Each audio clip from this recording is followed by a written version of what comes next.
Hello mga akla, at yan nga mga akla, at yan may client na naman tayo. At yan nga naglagay na ako ng pangkulay dyan mga akla, ay syuta.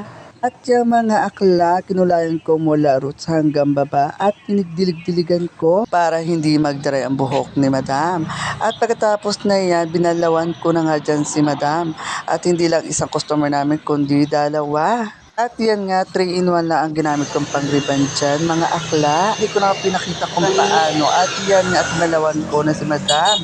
At pagkatapos niyan, yung blower na namin si madam. At tuyong-tuyo dapat ang kailangan pag-blower bago niyo pa-planchain ang buhok ni madam. At yan mga akla, na-plancha ko na nga dyan.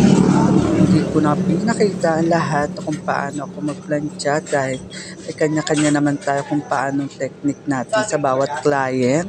At yan mga akla, na diretso na nga kami sa Brazilian Botox. Hindi ko napakita lahat dyan ang paano paglalagay kasi may kanya-kanya naman tayong sekreto kung paano maglagay ng Brazilian.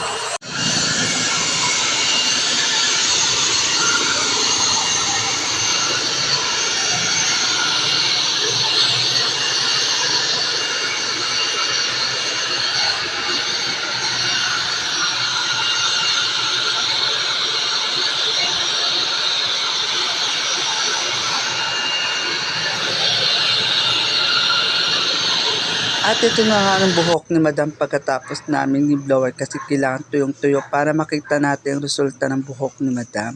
At yan mga akla, at walang dry at walang sunog. Kasi ang ganda talaga ng product ng ginagamit namin mga akla.